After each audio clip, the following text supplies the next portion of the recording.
आबरियानि आरबि film प्रडाक्शनाव बिराद गोसो होनो मानसिया डिमासा एक्टर आङो दङ माने आंजों बिथाङा दङ दायो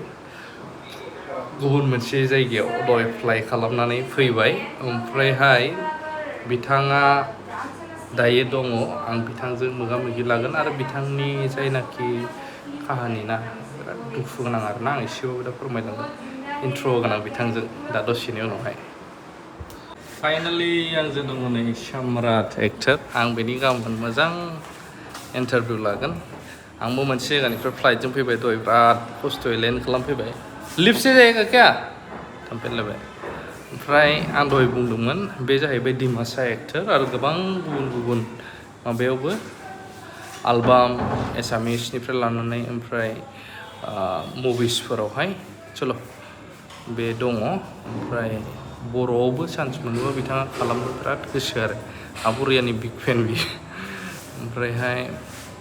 बेनो दुखु गोनां बाथ्राया बेचारा हारसिं दायो दा गावनि न'आव थाङोब्ला बेखौ गुवाहाटियाव बेना दायो मेनलि फ्लेटआवहाय हारसिं थायो बे मानो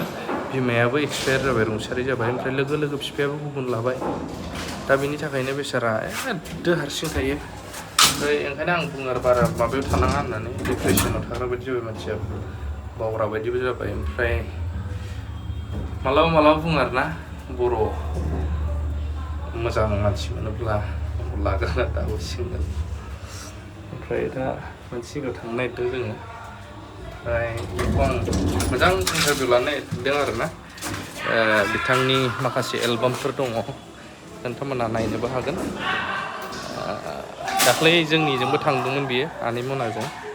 ओमफ्राय दा बेबो मोनसे जायगायाव बेरायफैदों आंबो ग्राव ओमफ्राय कन्टेक्ट जालायनानै लोगो हमबाय आरोना बेबायदि बोथोरा दिनै ओरैबायदि गाज्रिमोन ना फ्लाइटआव ओरैबायदि शेक जाबोदों ओमफ्रायहाय आंनावहाय सोरबा सोंहरबावदोंमोन जे एथेना ग्रुप अफ इन्सटिटिउसन दायो बेंगलरनि टप 1 पजिशनाव जानानै दङ प्राइभेट सेक्टर कलेजफोरावहाय दा जिएनएम बिएससि बेफोरबायदिनि हिन्जावफोर हौवाफोर जाय लायो कमप्लिट अल सिट ओमफ्राय गाबोन मोनसे फाइनाल डिसकासन मिटिं जाबावगोन होनदों आंखौ चेयारमेन सारा दायो ओमफ्राय बिनि उनावहाय मा एरेन्ज खालामनो हायो नायनि मानो होनब्ला डिमान्डआ बिराद जाबाय बिसिना दायो ओंखायनो गैया होमबाबो जायफोर गैयै गथ'फोर बिसोरनोबो माने डाइरेक्ट बिसोर मा खालामनानै होयो गोबाङानो खालामो खिन्थु गोबांना प्रसेसफ्रा बेलेग खिन्थु बिसोर इजि प्रसेसआवनो लन प्रसेस बानायनानै होगोन ओमफ्राय उनावहाय 100% प्लेसमेन्ट गेरेन्टि बिसोरो जब जायोब्ला बेखौ सुख'फिनबानो जाबाय बिदि आरोना थ' बेबायदि दा इनफरमेसन मोनबाय थानो थाखाय आंखौबो फल' खालामनो हागोन फेसबुक पेजआवबो मेसेज खालामनो हागोन ओमफ्राय आं बावनो दहायनि थांनाय भिडिअफ्रावबो आं नाम्बार होखादों कन्टेक्ट खालामनानै रायज्लायहरनो हागोन एडमिसननि एडमिनिस्ट्रेटिभ डिपार्टमेन्ट कअर्डिनेटरफोरजों सालायानो मा जाखो कअर्डिनेटरफोरजोंहाय बेबायदि आरोना लोगो मोनगोन बेनि ब्लगखौबो गाबोन लाबोगोन आं लाभ इउ अल